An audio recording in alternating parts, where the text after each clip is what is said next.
Good morning, all of you.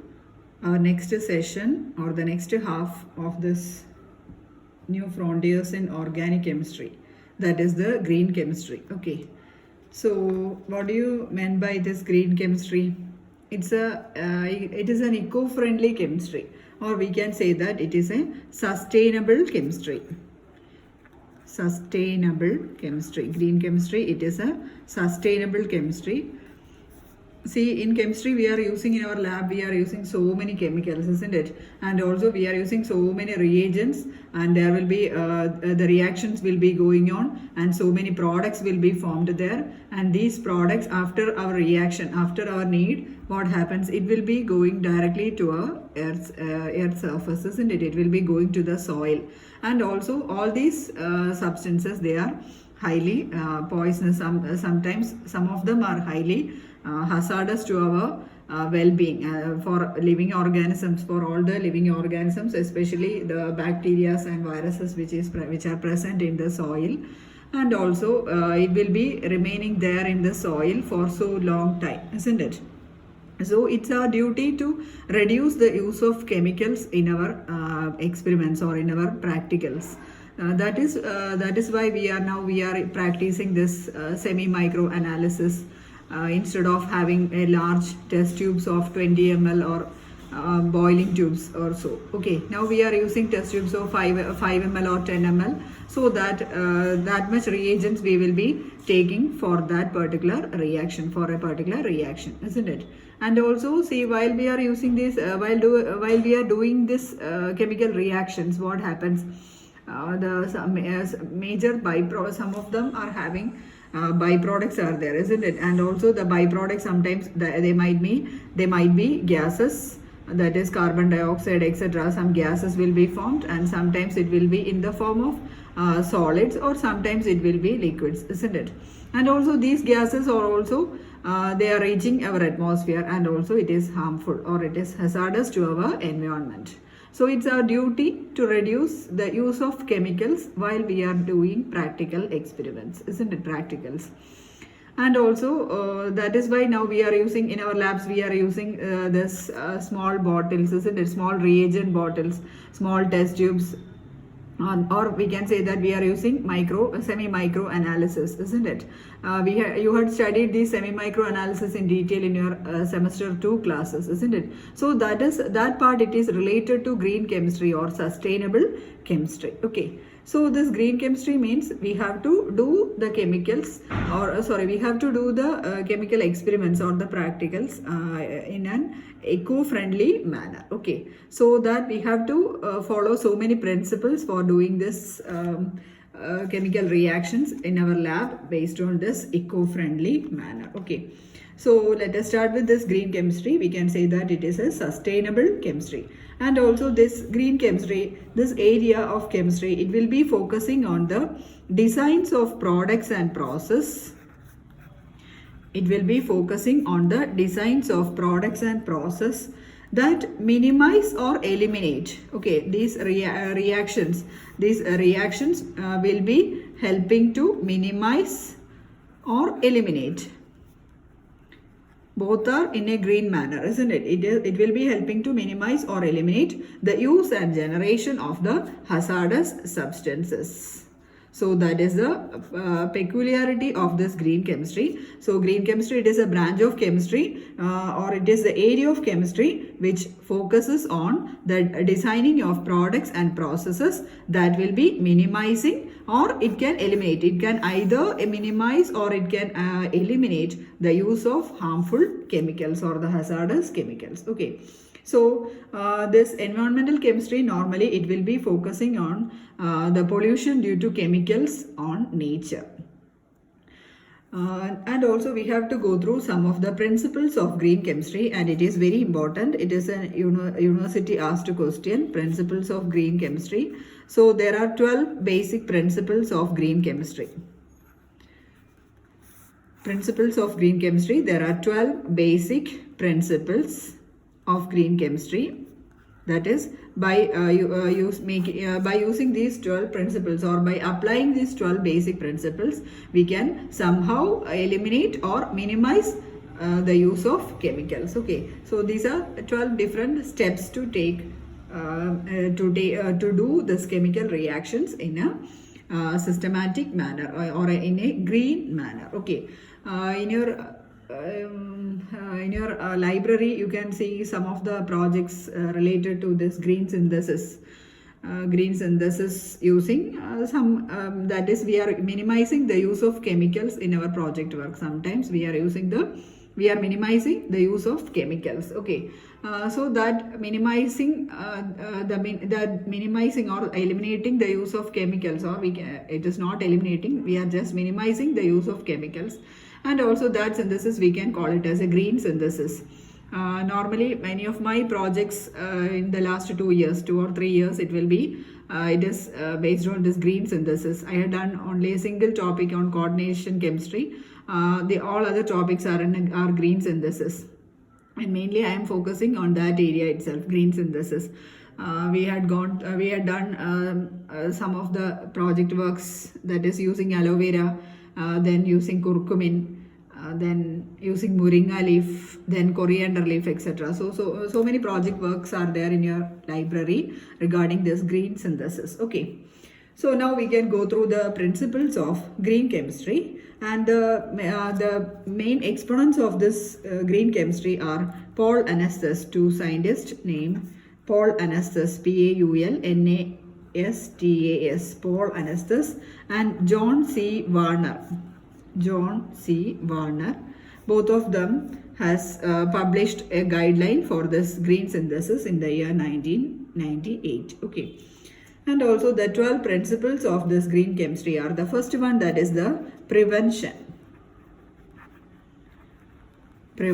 of using chemicals. So the prevention means we have to prevent the use of waste, isn't it? It is better to prevent the waste than to clean it up. Okay, you have to prevent the waste. That means while doing a chemical reaction, suppose A plus B giving, we need a product plus some byproducts are there, isn't it? So this byproduct, it is a waste, isn't it? So we have to prevent the formation of this byproduct by some process itself. Okay, so that is the first principle, prevention.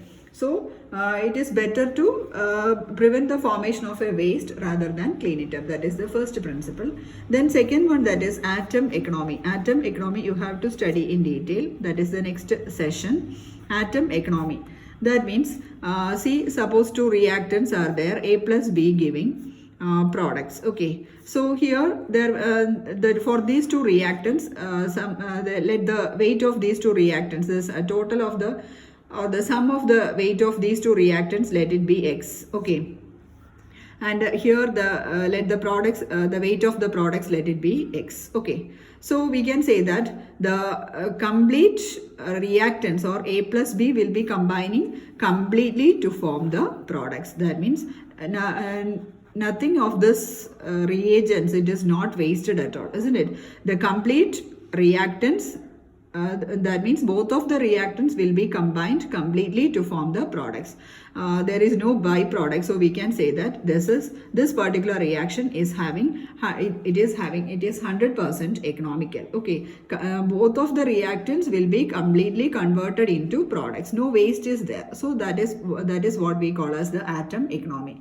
That means less waste is generated. That is in terms of this atom economy, or this atom economy of this particular reaction, it is 100%. Okay, so that is atom economy. You have to go through atom economy in detail. Then the next one, the third principle, that is the less hazardous chemical synthesis. Less hazardous chemical synthesis. See here, sometimes while we are doing some reaction, some toxic substances, toxic which are toxic to humans as well as to environment, are generated. Okay, so such substances should be completely avoided, or such reactants should be avoided, and we have to use some synthetic methods or some other methods for doing this particular reaction. Okay, so normally while we are doing this chemical reactions, we should completely avoid avoid generating this toxic substances. Okay, you have to prevent the formation of this toxic or hazardous substances which are harmful to both human beings as well as to our environment. That is the third principle. Then the fourth one, that is the designing of safer chemicals. Designing of safer chemicals. Designing of safer chemicals. See, the chemical products or the after the reaction, the products will be formed, and this products will be free from toxicity. Okay, that is, it should be safer. The formed products should be safer, and also it should be effective also, and it should not have any toxicity which is harmful to human beings. Okay, human beings as well as to the environment. We have to consider both the cases. Then the next one, the fifth one, that is the use of safer solvents and auxiliary substances. Safer solvents and auxiliary substances.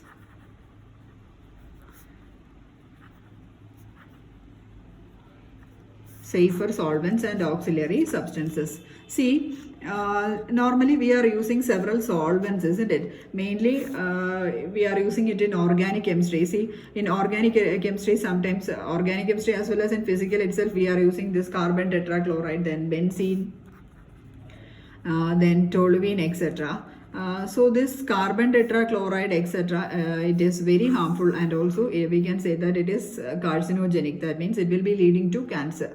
So such type of solvents, carbon tetrachloride is a very good solvent. So such type of solvents, carbon tetrachloride, benzene, etc., should be avoided in our labs. Okay, and also some of the auxiliary substances which helps the reaction to take place. Such substances we should avoid. Okay, so we have to use safer solvents. See, in some cases, in inorganic, etc., we are using water as a solvent. So like that, we have to use some other solvent instead of this carcinogenic or harmful chemicals. Okay, that is the fifth point, use of safer solvents and auxiliary substances. Auxiliary substances means those substances which are which have to support a particular reaction. Okay.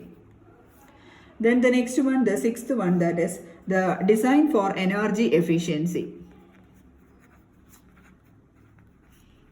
Design for energy efficiency. See, in some of the reactions we have to heat it, isn't it? We have, for a reaction to take place, we have to increase the temperature or we have to increase the pressure. That is, normally in our lab we are just heating with a Bunsen burner, isn't it?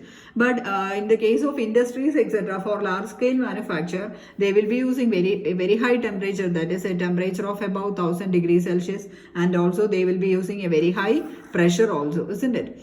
So in such cases, this high temperature and high pressure, it is affecting our atmosphere, isn't it? This temperature, while we are increasing the temperature, it is harmfully, it is affecting our environment itself.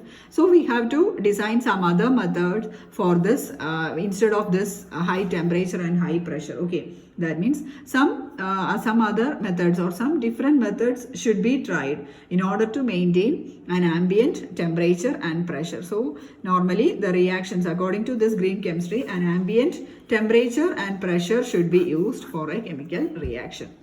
That means that temperature and pressure should be maintained in a green manner. Okay, or we have to design some other methods, or we have to design an alternate method for that particular reaction. That is the sixth point, design for energy efficiency. Then the next one, the next point, that is the use of renewable raw materials. Use of renewable raw materials. Use of renewable raw materials. Here we have to use the raw material. The raw material we are using, it should be renewable. It should not be non-renewable. That means it should not be depleted. The raw materials should not be depleted while we are using. So, and this raw material, it should be technically as well as economically practical also. Technically and economically practical also.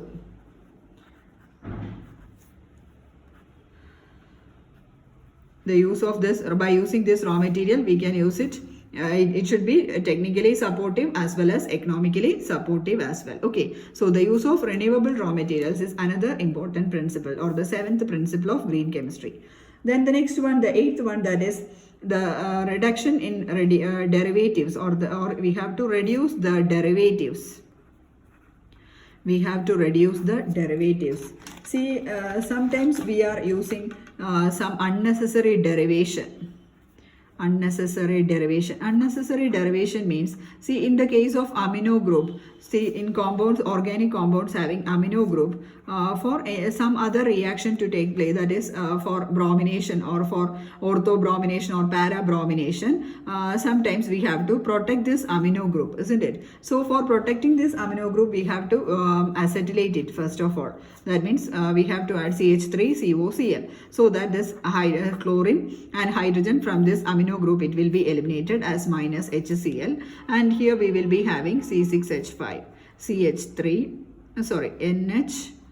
NHCOCH3. Okay, that means here the amino group is protected by using this acetyl chloride, isn't it?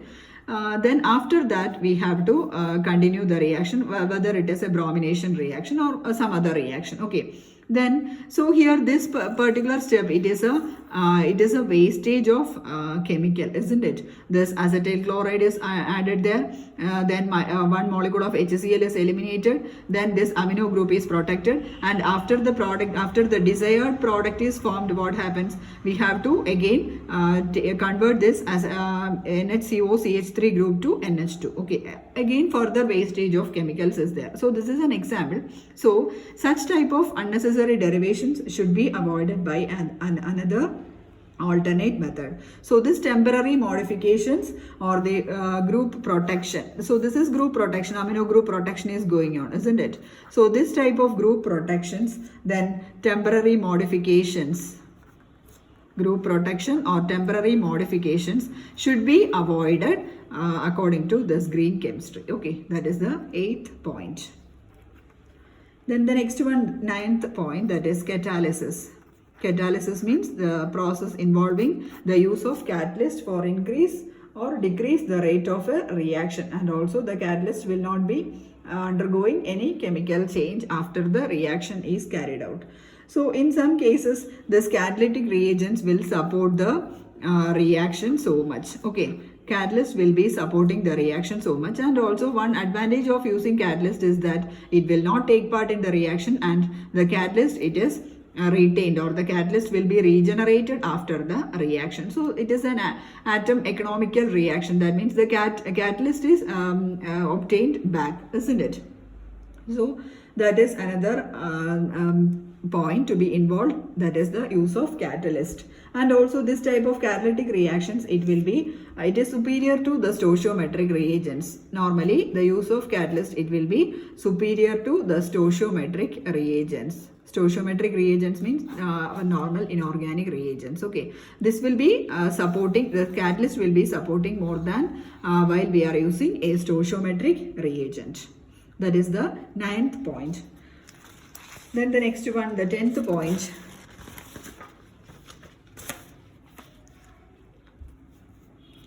That is the design for degradation. Design for degradation. See, normally this chemical products which are designed or the products which are formed after the reaction, it will be retaining in the environment, isn't it? That means after the reaction, what happens, we will be this products will be reaching to the soil, or it will be retained in the environment as such.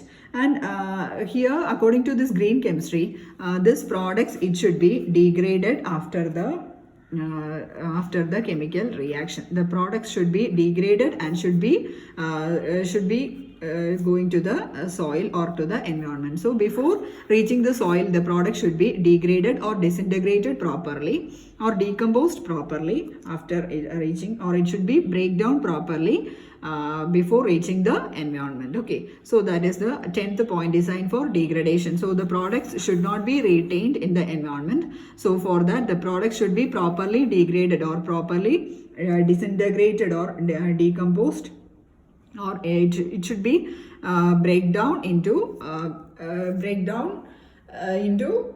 some soluble products or some harmless products before reaching the environment. Okay, that is the 10th point. Then the next one, the 11th point, that is the real-time analysis. Real-time analysis for pollution prevention. Real-time analysis for pollution prevention. See, this real-time analysis means while a chemical reaction is going on, we have to monitor that particular reaction. So monitoring the particular chemical reaction while the reaction is going on, that is very important. And this monitoring, as well as we have to clearly monitor, as well as we have to control the chemical reaction before the formation of this hazardous substances. So these two processes are important: the real-time monitoring and controlling of the hazardous substances before it is formed. Okay, that is the 11th point, real-time analysis for pollution prevention. While if a chemical reaction, in the case in industries also, if a chemical reaction is going on, we have to particularly monitor as well as control the particular reaction, whether any harmful products are formed there, that you have to check it out during the experiment or the reaction is going on. That is the 11th point. Then the 12th point, that is the inherently safer chemistry for accident prevention. Inherently safer chemistry for accident prevention. Inherently safer chemistry for accident prevention. So here also normally a lot of accidents are happening on in industries as well, and also this should be monitored, and such substances should be avoided in order to minimize these accidents. And normally during chemical reaction there are so many gases will be released, isn't it? Gases will be released, and sometimes explosions will be happening due to careless processes. Explosions as well as fires will be occurring as a result of the careless processes going on, and as a result this should be avoided completely, and a much safer process should be adopted while a reaction is going on. In our lab itself we have to adopt so much of safety measures, isn't it? So it is very important for the use of safer chemistry for avoiding these accidents. Okay, so these are the 12 important principles of green chemistry, and these 12 principles, it is very important. It is usually asked in your questions also, so you have to study it very well. And also the next topic, that is the atom economy. That I had told you some points regarding atom economy. That is, the reactants are completely converted to products. No byproducts are formed during the chemical reaction, and that particular reaction we can say it is 100% efficient. Okay. So this atom economy, it was developed by Barry Trost. Barry, Barry Trost of Stanford University, US in the year, and also he got a Presidential Green Chemistry Challenge Award in the year 1998 for this concept. Okay, Presidential Green Chemistry Award in the year 1998. So this atom economy, it is related to this green chemistry, and it is measuring the greenness of a particular synthesis or a particular reaction. Okay. It measures the greenness of a particular chemical reaction or a chemical synthesis. That is what we call it, this atom economy. So atom economy, it measures the greenness of a chemical reaction, and also it is a measure of the amount of starting materials.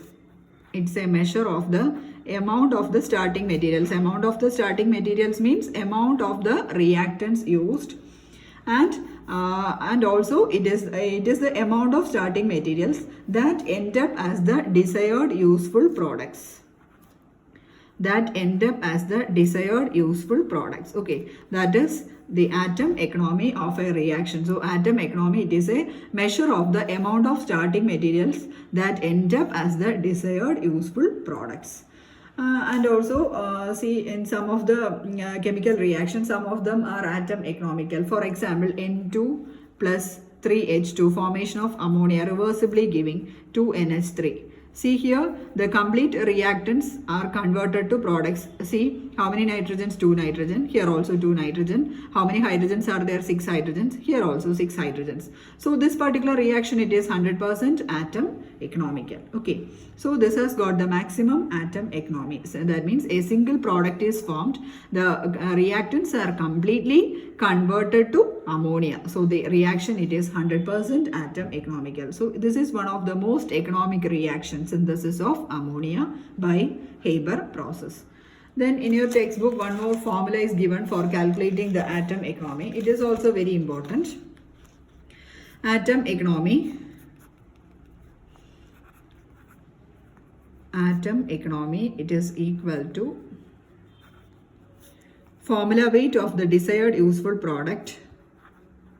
Formula weight of the desired useful product divided by formula weight of the reactants divided by formula weight of the reactants in the reaction.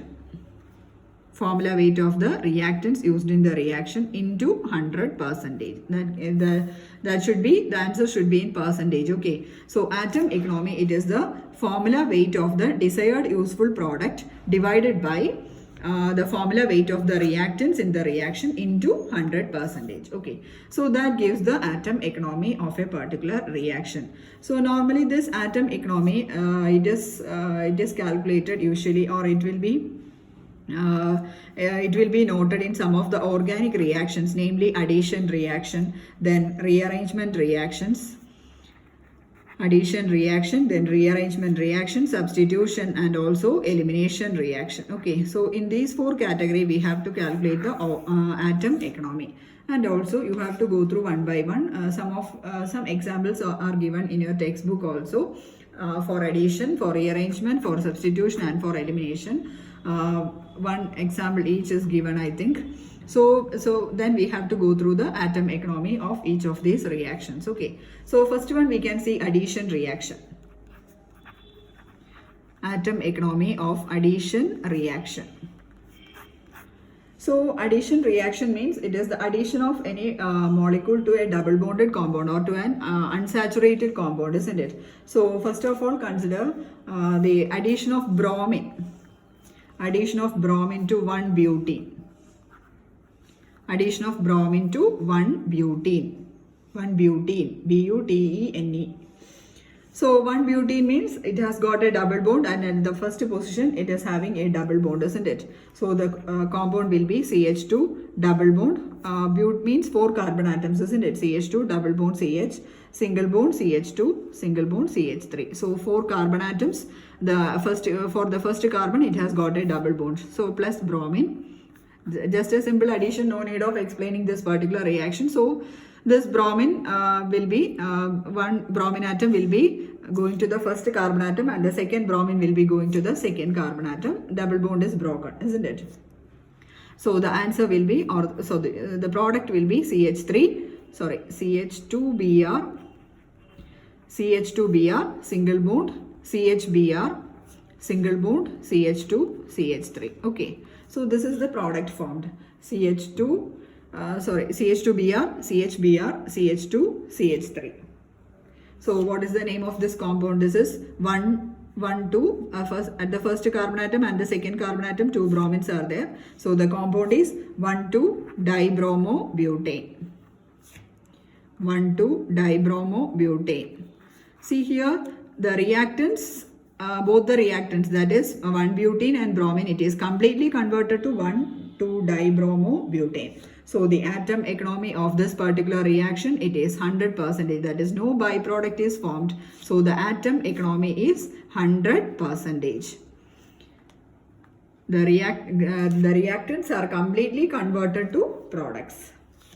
Similarly, one more example, addition of hydrogen to alkenes. Addition of hydrogen to alkenes.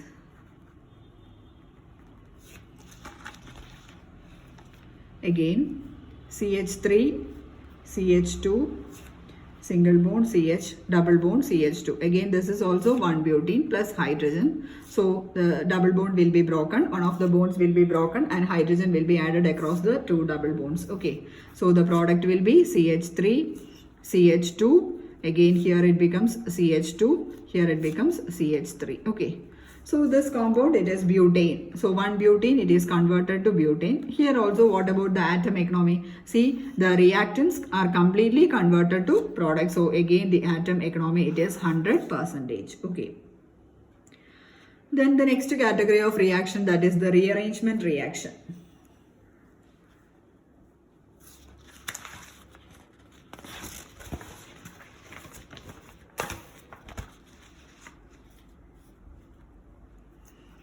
Second category, rearrangement reaction.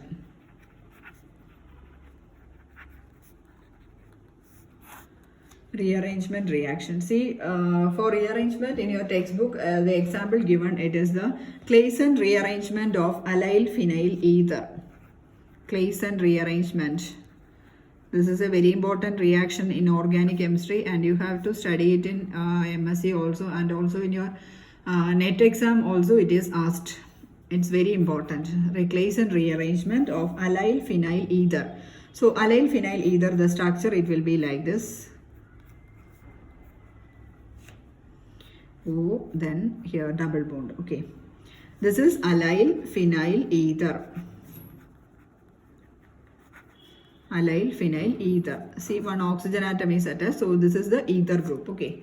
Allyl phenyl ether. So here this rearrangement is happening, and also what happens to the double bond? This double bond is shifting to this position. Okay. And again this bond is shifting to this position, and this double bond, it is shifting here. Okay. Double bond, this electron pair is shifted to here, and this electron pair or this bond is broken and the electron pair is shifted to this position and this double bond here. So what happens here? The ring got closed. Okay, here it got closed, and here what happens? The bond breaking takes place. Okay, so the reaction at first step means here the bond is broken and the electron pair will be shifted here, then double bond to this position. So here this gets attached, or this gets closed, and again this electron pair will be shifted to this position. Okay, so the first product formed, it will be like this. These two double bonds are retained, then here this double bond is shifted to this position. So double bond, then an oxygen atom, then the bond is broken, so no bond is there.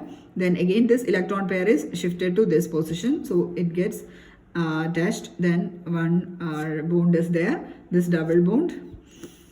Then here again this electron pair is shifted to this position, so a double bond here. Okay, so this is the first structure. Okay, is it okay? Electron pair shifted here, so double bond, then oxygen atom, no bond here, here a double bond, this is shifted to this. Then the next one, then again this will be tautomerizing. Okay, tautomerism takes place at this position. So what happens here? Oxygen becomes OH. So the tautomerized form, it will be like this. Here it becomes a single bond OH. Okay, so this is the tautomerized form. Just only this much changes occurred. So this compound, it is orthoallyl phenol. Orthoallyl phenol. See here also in this addition reaction, this is an addition reaction, isn't it? And here in this addition reaction, or in this rearrangement this is a rearrangement reaction. And here also in this rearrangement, see all the reactant, it is rearranged completely to form the product, isn't it? No atom is gained or no atom is lost, isn't it? So what about the atom economy of this particular reaction? It is also 100% atom economic. Okay, so the product obtained is orthoallyl phenol. The allyl phenyl ether, it is converted to orthoallyl phenol. Here also the atom economy is 100%. Then the third category of the reaction, that is the substitution reaction. Substitution reaction. See, substitution reaction means one atom or a group of atom, it is replaced by another atom or group of atom. You know the definitions as well. You had studied it in your S4, I think, isn't it? So that is a substitution reaction. And also in the case of substitution reaction, a byproduct is also formed along with the product, isn't it? And also that byproduct might not be useful for our reaction. So that is that particular reaction, the substitution reaction, it is not atom economical, just as in the case of this rearrangement or addition. In both the case, in addition as well as rearrangement, it is atom economical reaction, isn't it? But in the case of substitution reaction, it is not just the case. Okay. So for that, one example is given in your textbook, that is the substitution reaction of ethyl propionate. Ethyl propionate, the formula it is like this: CH3, CH2, C double bond O, C2H5. CH3, CH2, C double bond O, C2H5. This compound is ethyl propionate. This is an ester, isn't it? Ethyl propionate, ester. COO group is there, so it is an ester. So ethyl propionate, this is the ethyl group. Then here 3 carbon atoms are there, so it is ethyl propionate. Plus the reaction, it is with methylamine. Methylamine, the formula is CH3NH2. So I am writing this methylamine like this: CH3NH2. Okay. So I am writing it as CH3NHH. Okay. I am writing the 2 hydrogen in the split form. Okay. So what happens here, it is that the C2H5O will be abstracting a proton from this methylamine. This is methylamine. So this C2H5O will be abstracting a proton from the methylamine, so that the product will be like this: CH3, CH2, then CO, then NH, CH3. So this is the major product, isn't it? This compound is N-methyl propanamide. N-methyl propanamide. N-methyl propanamide. See here, plus along with that one byproduct is there, that is C2H5OH, ethyl alcohol, C2H5OH. So here this ethyl propionate, it has got an atomic weight of 102 gram per mole. Ethyl propionate. Then methylamine, it has got 31 gram per mole. So in total, what about the reactant weight? It is 102 plus 131, isn't it? And at the same time, this N-methyl propanamide, it is about 87 gram per mole. N-methyl propanamide. And also about ethyl alcohol, it is about 46 gram per mole. So we can calculate the atom economy based on the formula that we had gone through.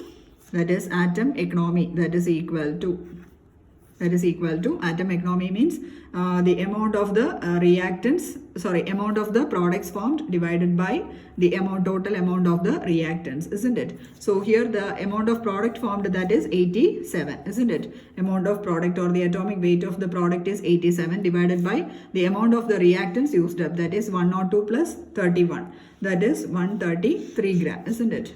Divided by 133, the total weight of the reactants, into 100. 87 divided by 133 into 100, that is equal to 65.41% will be the atom economy of that particular reaction. Okay, so this weight, that is 46 gram per mole, it is not used up in the reaction. So this is not as much atom economical while comparing with that of this rearrangement as well as the addition reaction. Okay, so this is the atom economy of this particular reaction. So this is how you have to calculate the atom economy, that is the total weight of the product divided by desired product divided by the total weight of the reactants, that is 102 plus 31 into 100, that gives the atom economy.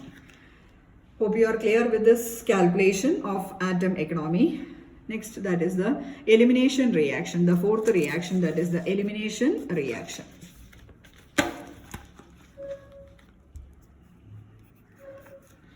Fourth reaction, that is the elimination reaction. So elimination reaction means an atom or a group of atoms that is lost from the reactants, isn't it? And also there a pi bond is formed as a result of the elimination reaction. And also in your textbook, Hoffman elimination is given. HOFF, Hoffman elimination. Hoffman elimination reaction is given as an example.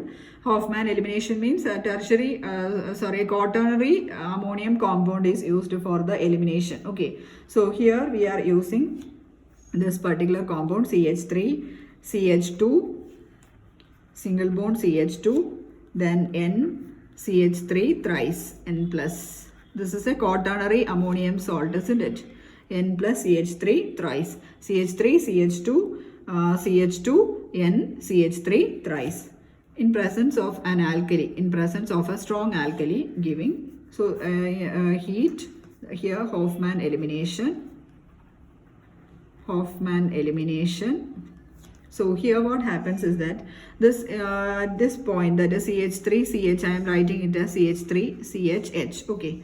So here what happens is that this proton, it is abstracted by this OH minus so that it becomes water. Okay. So this H plus has gone. So what happens? This electron pair, it will be moving to this carbon atom or this position.